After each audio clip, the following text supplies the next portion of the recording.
Hello students, good morning. ચાલો તો આજે આપણે જોવાના છે એન્વાયરમેન્ટલ સ્કેનિંગ. બરાબર. Environmental scanning helps the signal of potential changes in the environment. It also detects the changes that are already under way. ચાલો તો અહીંયા આપણે એન્વાયરમેન્ટ એટલે આપણે પર્યાવરણની વાત નથી કરતા. બરાબર. આપણી આજુબાજુ જે વાતાવરણ છે, હવા, પાણી, ઉજાસ, એની વાત નથી કરતા, પણ આપણે વાત કરીએ છીએ એક ઓર્ગેનાઇઝેશન, એક ઇન્સ્ટિટ્યૂટ, એક કંપનીની અંદર જે ઇન્ટરનલ એન્વાયરમેન્ટ હોય, બરાબર છે એ. તો એની અંદર જેટલા બી પોટેન્શિયલ ચેન્જીસની આપણે જરૂર હોય એને આપણે જેટલા જલ્દી ડિટેક્ટ કરી લઈએ અને જેટલા જલ્દી એને સોલ્વ કરી લઈએ એટલું આપણા ઓર્ગેનાઇઝેશન માટે જ સારું છે. બરાબર છે. તો અહીંયા એન્વાયરમેન્ટલ સ્કેનિંગ જે કરવું એ બહુ જરૂરી છે. તો it normally reveals ambitious, incomplete or unconnected data and information. It involves a detailed and micro study of the environment, hence it is also called X-ray of the environment. બરાબર છે. તો આ જે એન્વાયરમેન્ટલ સ્કેનિંગ છે ને, બરાબર છે, એની અંદર કેવું છે કે આપણે જે એમ્બિગ્યુઅસ, બરાબર, કે પછી ઇનકમ્પ્લીટ ડેટા હોય, અનકનેક્ટેડ ડેટા હોય, કોઈ ઇન્ફોર્મેશન હોય, એને આપણે ઇઝીલી જે છે રિવીલ કરી શકીએ છીએ. બરાબર છે. તો ઇટ ઇન્વોલ્વ્સ આ detail and micro study of environment. જ્યારે આપણે એન્વાયરમેન્ટલ સ્કેનિંગ કરીએ છીએ ને, બરાબર છે, તો આપણે આપણી કંપનીની અંદર કયા ચેન્જીસની જરૂર છે અને શું ચાલે છે, ક્યાં કેવી રીતે બધી વસ્તુ જે છે ઇન્વોલ્વ થાય છે અને એને કેવી રીતે ચેન્જ કરવાની જરૂર છે એ વસ્તુ આપણને ખબર પડે છે. તો એટલા માટે આ જે વસ્તુ છે એને આપણે એક્સરે ઓફ એન્વાયરમેન્ટ એવું પણ કહીએ છીએ. ચાલો તો આપણે જોયું કે એક્સરે એન્વાયરમેન્ટ જે છે, એક્સરે ઓફ એન્વાયરમેન્ટ એવું પણ કહેવામાં આવે છે. જ્યારે આપણે એની જે પ્રેઝન્ટ એન્વાયરમેન્ટ છે, બરાબર, એની માઇક્રો સ્ટડી કરીને જે પણ ડિટેલ એકઠી કરીએ છીએ એને. ઓકે. હવે આ જે એન્વાયરમેન્ટ છે ને, બરાબર છે, એ બહુ અચોક્કસ હોય. અનસર્ટેનિટી એટલે એકદમ અચોક્કસપણું. એની અંદર બહુ બધી કોમ્પ્લેક્સિટી પણ હોય. બરાબર છે. એ કેવું હોય છે, ડાયનામિઝમ એટલે કે ગતિશીલતા એનામાં વધારે હોય છે. બરાબર છે. The environment, uncertainty, complexity and dynamism are studied to assess the trend of environment. It is the base of environmental analysis. બરાબર. તો આ જે એન્વાયરમેન્ટ છે એની અંદર અચોક્કસતા પણ વધારે છે, કોમ્પ્લેક્સિટી હોય છે, બરાબર, ગતિશીલતા પણ હોય છે, અંદર ચેન્જીસ આવતા રહે છે ટ્રેન્ડ પ્રમાણે. તો આ જે એન્વાયરમેન્ટ છે એ એન્વાયરમેન્ટનું જે એનાલિસિસ થાય છે એ એના બેઝિસ પર થાય છે કે એની અંદર કેટલી અનસર્ટિનિટી છે, કોમ્પ્લેક્સિટી શું છે, કેટલી છે, ડાયનામિઝમ કેટલા પ્રકારનું છે. બરાબર. તો it is normally done when there is high level of uncertainty in environment. It is a continuous process. તો નોર્મલી આ વસ્તુ જે છે ને, બરાબર, ક્યારે થાય છે કે ભાઈ જ્યારે અનસર્ટિનિટી વધારે હોય એન્વાયરમેન્ટની અંદર, હાઈ લેવલ ઓફ અનસર્ટિનિટી, બરાબર છે, ત્યારે આ જે એક્સરે ઓફ એન્વાયરમેન્ટ છે ને એ કરવામાં આવે છે. અને આ કેવું છે કે કન્ટિન્યુઅસ પ્રોસેસ છે, કેમ કે આજકાલ કેવું છે કે ટેકનોલોજી ચેન્જ થાય છે, બરાબર, એની સાથે સાથે બધી જ વસ્તુ ચેન્જ થતી ગઈ. આપણી લાઈફસ્ટાઈલ છે, આપણે છીએ, બરાબર છે, એક એક વસ્તુ ખાવા પીવાથી લઈને આપણે જે લધણમાં બોલીએ છીએ ને, ઇવન બિહેવિયર કરીએ છીએ ને, એ બધી વસ્તુ પણ અહીંયા ચેન્જ થઈ છે. બરાબર છે. It is also helps to evaluate the long term strategic plan that will align with future business conditions. બરાબર છે. તો અહીંયા આ જે વસ્તુ છે, બરાબર, જે એક્સરે ઓફ એન્વાયરમેન્ટ કરીએ છીએ, બરાબર, એન્વાયરમેન્ટલ સ્કેનિંગ કરીએ છીએ, એ લોંગ ટર્મ સ્ટ્રેટેજિક પ્લાન બનાવવો હોય ને, બરાબર છે, પ્લાનિંગ કરવાનું છે કે હવે આગળ જઈને આપણે શું કરવાનું છે, બરાબર, તો ત્યારે એ વસ્તુની અંદર પણ એ ફ્યુચર બિઝનેસ કન્ડિશન છે ત્યારે પણ એ બહુ હેલ્પફુલ બને છે. બરાબર છે. એને ઇવેલ્યુએટ કરવાનું હોય ત્યારે પણ એ બહુ હેલ્પફુલ બને છે. The scanning system should be aligned with the organizational context. Hence, a scanning system designed for a volatile environment may be inappropriate for a stable environment. Many organizations even use special software and internet for environmental scanning. તો આ જે scanning system છે, બરાબર છે, એક organisation કન્ટેક્સની અંદર continuous એ ચાલ્યા કરે છે, બરાબર છે. તો એટલા માટે વોલેટાઇલ એન્વાયરમેન્ટ એટલે કેવું કે જે અસ્થિર હોય ને એવું એન્વાયરમેન્ટ, બરાબર છે. તો જ્યારે એની અંદર કેવું હોય કે અનસર્ટેનિટી વધારે હોય કે ચેન્જીસ આવ્યા કરતા હોય, તો ત્યારે આપણે આ જે એન્વાયરમેન્ટલ સ્કેનિંગ છે, બરાબર, એનો પ્રોપર યુઝ કરીને આપણે અહીંયા પ્લાનિંગ કરવું જોઈએ. તો એના માટે જે ઓર્ગેનાઇઝેશન છે ને, કેટલીક ઓર્ગેનાઇઝેશન એ અહીંયા સ્પેશિયલ સોફ્ટવેર અને ઇન્ટરનેટની સુવિધાથી અહીંયા એન્વાયરમેન્ટલ સ્કેનિંગ જે છે એ કરે છે, બરાબર છે. તો હવે આપણે નેક્સ્ટ આગળ જોઈએ types of environmental scanning. Environmental scanning is a process of obtaining information from the environment. It helps prepare an organization to exploit the business opportunity by developing a sound resource base. તો જે environmental scanning છે એ પ્રોસેસથી અહીંયા આપણે એવી information જે છે, અહીંયા environment એટલે શું? પ્રોફેશનલ એન્વાયરમેન્ટ, ઇન્ટરનલ એન્વાયરમેન્ટ, બરાબર છે, બિઝનેસ એન્વાયરમેન્ટ, એ જગ્યાએથી આપણે જે પણ ઇન્ફોર્મેશન છે એ અહીંયા ઓબ્ટેન કરી શકીએ છીએ. એ પ્રમાણે આપણે અહીંયા જે ઓર્ગેનાઇઝેશન છે એને આપણે અહીંયા તૈયાર કરી શકીએ છીએ, પ્રિપેર કરી શકીએ છીએ. જે પણ ઓપોર્ચ્યુનિટી છે, બરાબર, જે એક્સપ્લોઇટ થઈ જાય છે એની જગ્યા પર આપણે શું કરી શકીએ છીએ, એને એ પ્રમાણે આપણે અહીંયા ડેવલપમેન્ટ કરી શકીએ છીએ. તો further it also assist in preparing scenarios and to adjust with. ચાલો, તો બે પ્રકારના એન્વાયરમેન્ટલ સ્કેનિંગ છે, ટાઈપ્સ ઓફ એન્વાયરમેન્ટલ સ્કેનિંગ. તો centralize scanning and comprehensive scanning, બરાબર છે. તો આપણે એક એક કરીને બંને જોઈ લઈએ. ચાલો, તો જે સેન્ટ્રલાઇઝ સ્કેનિંગ છે, બરાબર છે, એટલે શું? તો if someone specific environmental component R only analyse, it is called centralise scanning, બરાબર છે. તો એક કેવું છે કે સ્પેસિફિક એન્વાયરમેન્ટલ કોમ્પોનન્ટ હોય, બરાબર છે, ખાલી એને જ અહીંયા એનાલાઇઝ કરવામાં આવે તો એને સેન્ટ્રલાઇઝ સ્કેનિંગ કહેવામાં આવે છે, બરાબર છે.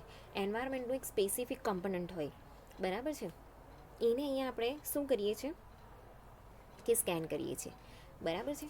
માની લો કે કંપનીની અંદર પ્રોડક્શન ચાલે છે. હવે પ્રોડક્શનની અંદર આપણે પહેલાં કરતાં કેવું છે કે પ્રોડક્શન બીજા કરતાં આપણું ઓછું થાય છે. તો આપણે અહીંયા સ્કેનિંગ કરી શકીએ કે જે કન્ડિશન છે હાલની એ કેવી છે, આપણે શું ચેન્જ કરવાની જરૂર છે, બરાબર, એનાથી કેટલું પ્રોડક્શન વધી શકશે, બરાબર, એવી સર્ટેનિટીઝ જે છે આપણે અહીંયા આઈડેન્ટિફાઈ કરવાની છે.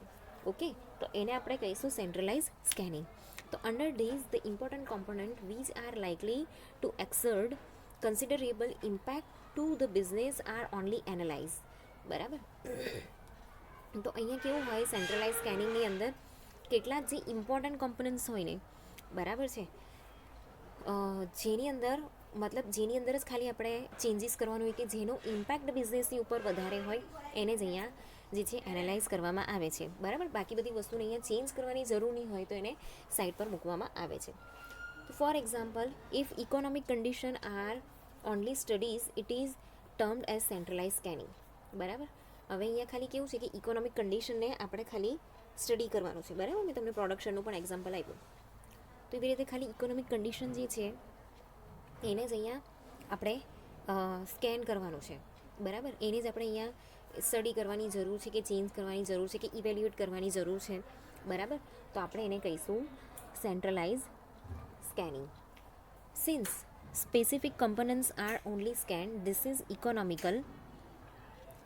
Likewise, it helps to save time as well. However, it is not comprehensive method due to the study of specific component. બરાબર. તો અહીંયા છે ને કેવું છે કે એક જ વસ્તુ જે છે, એક જ કમ્પોનન્ટ જે છે, બરાબર, એક સ્પેસિફિક કમ્પોનન્ટ જે છે એને અહીંયા સ્કેન કરવામાં આવે છે, બરાબર, ખાલી ઇકોનોમિક, બરાબર છે. તો અહીંયા ટાઈમ સેવ તો કરે છે પણ એની અંદર કેવું છે કે બીજી બધી પરિસ્થિતિને પણ ઇફેક્ટ કરતું હોય તો એ વસ્તુને આપણે અહીંયા લઈ શકતા નથી.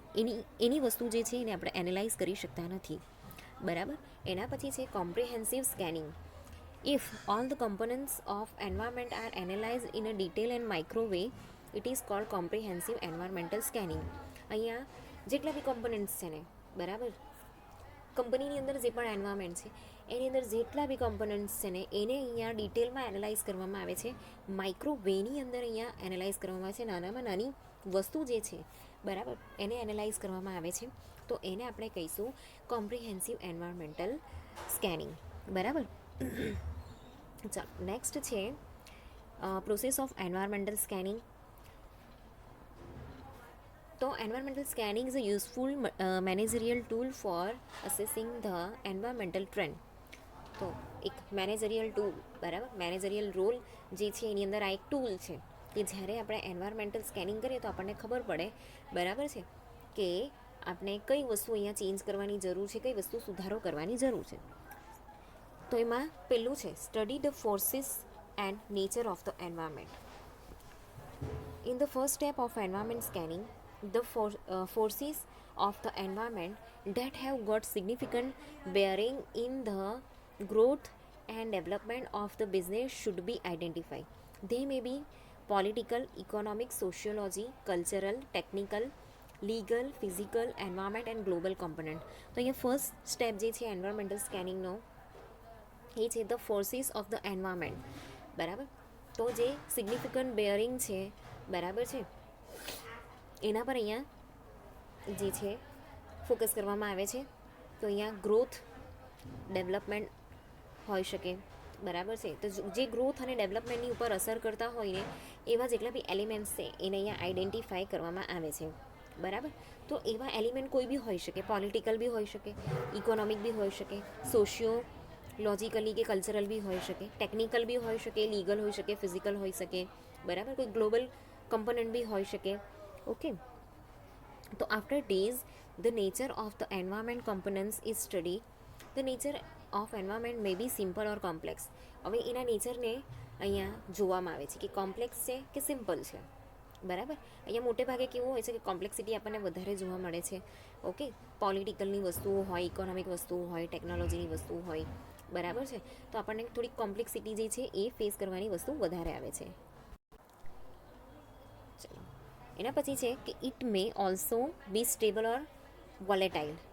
એ સ્ટેબલ બી હોઈ શકે છે કે આ તો અસ્થિર પણ હોઈ શકે છે. The nature of the environment affects a firm's ability to predict the future. તો અહીંયા જે સ્કેનિંગ છે એનાથી જ્યારે આપણને નેચર ખબર પડે છે, બરાબર છે, તો ફર્મની જે એબિલિટી છે, બરાબર, એનું ફ્યુચર પ્રિડિક્ટ કરવાની એ અહીંયા વધી જાય છે, એના પર બી એ ઇફેક્ટ કરતી હોય છે. તો some business may be operating in simple environment, other in complex, બરાબર છે. તો કેટલાક જે છે ને એ સિમ્પલ વેમાં પણ હોય છે, કેટલાક જે છે એ કોમ્પ્લેક્સ પણ હોય છે. When there is a high level of uncertainty and complexity in the environment, environmental scanning becomes more critical. તો જ્યારે અહીંયા સ્કેનિંગ કરીએ છીએ તો એ સ્કેનિંગ કરતી વખતે એની અંદર જેટલી કોમ્પ્લેક્સિટી વધારે હોય છે, જેટલી અનસર્ટેનિટી વધારે હોય છે હાઈ લેવલની, બરાબર છે, એટલું જ અહીંયા એન્વાયરમેન્ટલ સ્કેનિંગ જે છે એ ક્રિટિકલ બનતું જાય છે, બરાબર છે. તો હવે એની અંદર આ પહેલો પોઈન્ટ જે છે એ જોઈએ આપણે. તો determine the sources of information. After studying the process and nature of the environment, the sources of the collecting information from the environment should be determined. તો આપણે સ્ટડી કરીએ છીએ, એ સ્ટડીની પ્રોસેસથી આપણને ખબર પડે છે કે નેચર ઓફ એન્વાયરમેન્ટ કેવું છે, બરાબર છે. તો આપણે જે પણ ઇન્ફોર્મેશન કલેક્ટ કરવાની છે એના સોર્સિસથી, જેટલા બી પોસિબલ સોર્સિસ હોય ત્યાંથી આપણે શું કરીએ છીએ, ઇન્ફોર્મેશન કલેક્ટ કરીએ છીએ એન્વાયરમેન્ટમાંથી, બરાબર છે. એના પરથી નક્કી થાય છે કે એનું નેચર જે છે એ કેવું છે. ઓકે, એના પછી there are different sources through which information or business environment may be collected. They are as follow. તો અહીંયા ડિફરન્ટ પ્રકારના સોર્સિસ જે છે એ આપણને મળી રહી છે, બરાબર. જે પણ ઇન્ફોર્મેશન આપણે કલેક્ટ કરવાની છે બિઝનેસ એન્વાયરમેન્ટમાંથી, બરાબર, એ અલગ અલગ સોર્સિસમાંથી આપણને મળે છે. તો એ અલગ અલગ સોર્સિસ કયા કયા છે? Secondary sources. તો સેકન્ડરી સોર્સિસ જે છે એ કયા કયા? ન્યૂઝપેપર હોઈ શકે, કોઈ બુક હોઈ શકે, રિસર્ચ આર્ટિકલ હોઈ શકે, બરાબર. પછી જે ઇન્ડસ્ટ્રીયલ બિઝનેસને રિલેટેડ જે મેગેઝિન આવે છે એ હોઈ શકે, બરાબર છે. તો industrial and trade publications, government publications, annual report of the competitors, બરાબર. આ બધી વસ્તુ જે છે હોઈ શકે છે. માસ મીડિયા, તો એમાં રેડિયો, ટીવી, ઇન્ટરનેટ એ બધી વસ્તુ હોઈ શકે. ઇન્ટરનલ રિસોર્સિસ, તો ઇન્ટરનલ રિપોર્ટ્સ જે આપણે બનાવીએ છીએ. મેનેજમેન્ટ ઇન્ફોર્મેશન સિસ્ટમ જે છે એ, ડેટા નેટવર્ક, એમ્પ્લોય, એ લોકોથી પણ આપણને ખબર પડી શકે છે, બરાબર. એક્સટર્નલ એજન્સીઝ, તો એ કોણ છે? કન્ઝ્યુમર્સ છે આપણા, માર્કેટિંગ ઇન્ટરમીડિયેટર્સ છે, સપ્લાયર્સ છે, એ લોકો પરથી બી આપણને ખબર પડી શકે છે, બરાબર. Formal studies, formal research and study by employ, research agency and educational institution, spying and surveillance of the competitors, બરાબર છે. તો ફોર્મલ રિસર્ચ જે છે મતલબ કેવું હોય કે એમ્પ્લોયને ખબર હોય, એજન્સીઝને ખબર હોય, બરાબર છે. એજ્યુકેશનલ ઇન્સ્ટિટ્યુશન હોય, એ લોકોની અંદર બી રિસર્ચ ચાલતા હોય અલગ અલગ, બરાબર છે. સ્ટુડન્ટ કરતા હોય તો ત્યાંથી બી આપણને ખબર પડી શકે છે. કોમ્પિટિટર્સને જ્યારે આપણે સર્વેલન્સમાં રાખતા હોઈએ કે સ્પાઇંગમાં રાખતા હોઈએ ત્યારે, બરાબર છે. તો આવી રીતે આપણને આપણું જે એન્વાયરમેન્ટલ સ્કેનિંગ છે એની પ્રોસેસ આપણે કરી શકીએ છીએ, બરાબર છે. હવે નેક્સ્ટ જે છે એ determine the approach of environmental scanning, જે આપણે આવતા લેક્ચરમાં જોઈશું.